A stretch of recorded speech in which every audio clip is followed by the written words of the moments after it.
The challenge, glue different pieces of wood together and turn them. So this has 6 glue joints in it.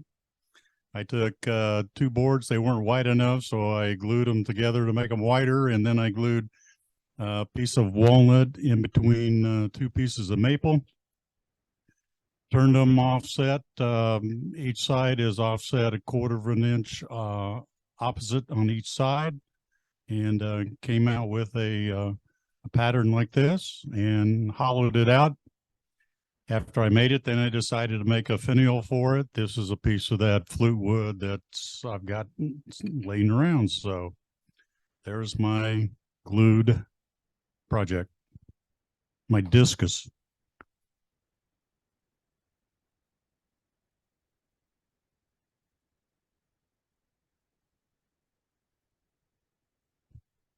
All right. It's segmented. It's got 93 pieces. And I don't know if you can see the top is resin, and it's got little shamrocks. I made it up for Irish Fest. I was trying something different. They're the shamrocks are what they would get for putting on ladies' fingernails. You would glue them on their fingernails at St. Patrick's Day. It's bird's eye maple. Hey, can I count this as mine for next month? It's signed.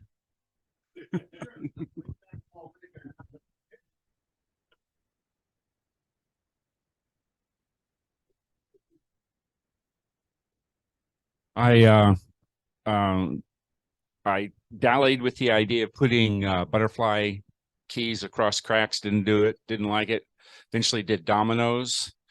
That was fine. I didn't like it. And so now I just put dowels on. I don't know where I saw it. I did see it somewhere, and they worked just fine. I had to glue this one twice. So I think this segment has got 6 pieces in it.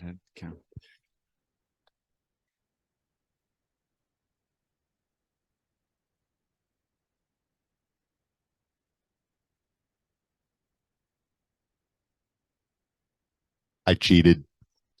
At some sale we had here, I bought this chunk of wood that was already all segments, a bunch of segments already glued together. And last night about 6 o'clock, I realized I hadn't made anything for the for the challenge. So I went down and cut off a piece of that and turned a little box out of it. And what's kind of nice about it is there is no lining up with anything, so it doesn't matter where the lid goes. I did have to put some CA glue on my lid because it didn't fit very well, and so I built it up enough that I can at least get it to not drop off there. But that was about the fastest segmented thing I've ever put together, but I didn't have to glue a bit, so I guess that's Titebond 0.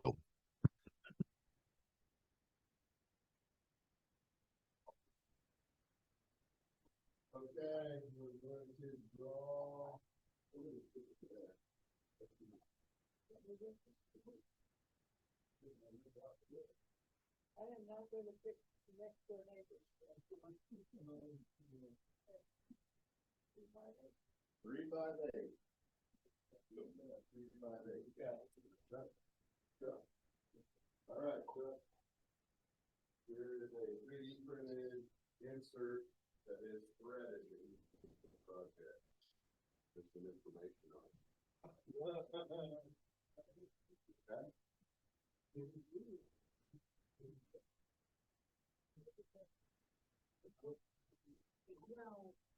Okay, then let's get right into the show and tell table. Anthony's going to start us out here. This is, I think, elm burl. I got 5 bowls out of it. It's got the Danish oil on it. I didn't do anything. It's just normal. It's shallower than. Yes, yeah. It wasn't real tall. Did you have to go in at a different angle or anything? Uh-huh.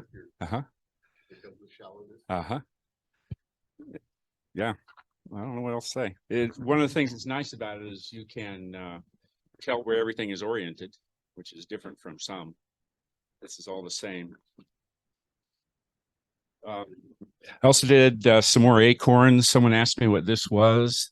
This is African blackwood and a giant raffia nut. Where are we at? There we are.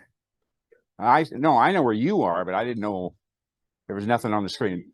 This is a giant raffia nut. It's the nut meat, the part you eat.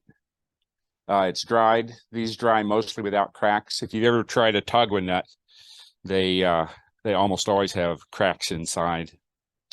This is the shell of an American oil palm nut. So if you've ever had palm oil in your salad dressing, it came out of this probably. Comes from Central or South America, I think. What? Yeah. They're all palm tree seeds. And so like there's 1,000 different kinds of palms. And I've been making them like this for a while with the bottom part out of a nut meat and the wood on the top.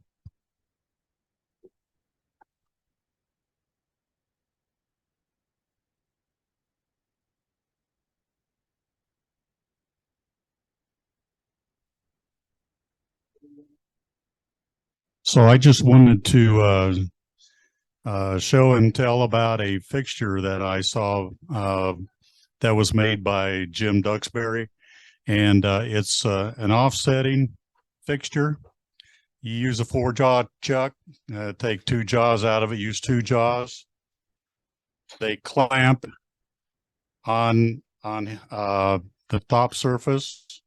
The block zeroes it so that it's lined up with a 0, and you can offset it. I've got 5 millimeter increments on the fixture that I can offset. And then the piece in the middle, it indexes.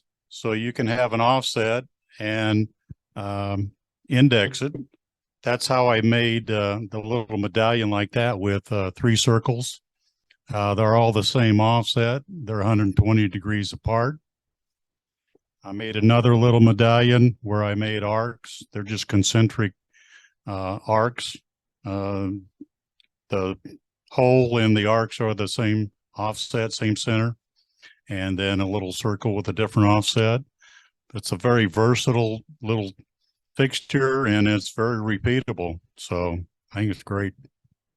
You can use double face tape or hot glue to put your project on the fixture.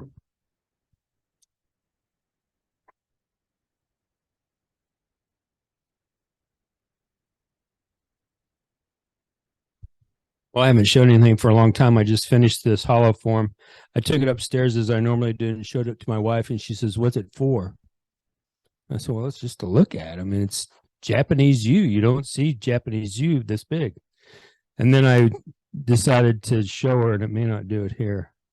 It'll spin because then at the very bottom, there's a teeny tiny hole that I filled with glue. I segmented it's a little sawdust and glue in there because my Forstner bit went through, and then I was taking the bottom down. This was pretty thick. I mean, this was like this far.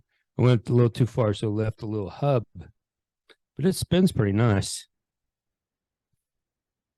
So it does do something.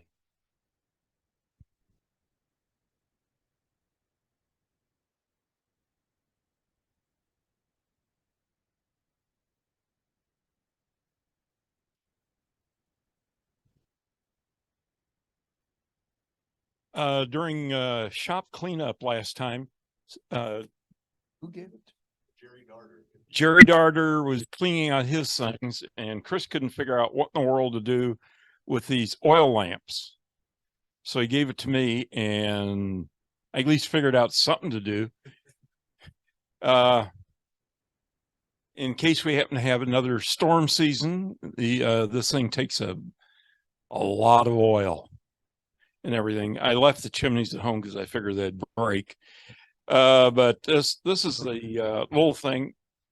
It's a great little item. This is the little jelly jars, and I made little honey dippers like this. And the lids are with Assorbi spiraling tools. And then I lime waxed the inserts and then covered them in shellac. Oh, one thing down.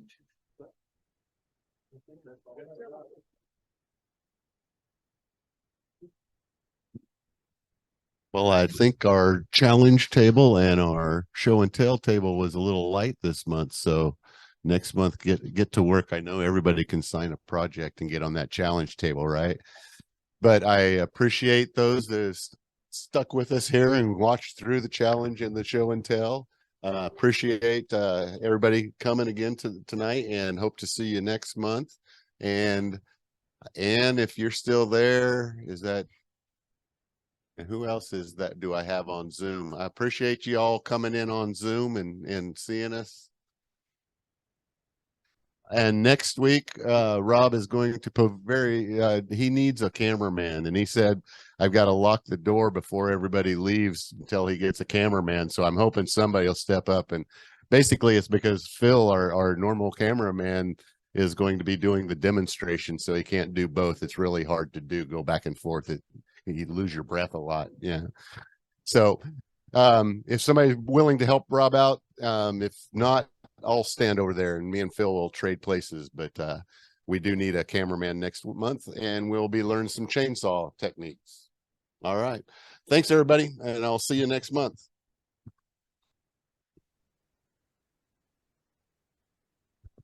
Thank you, Kevin, for your demonstration.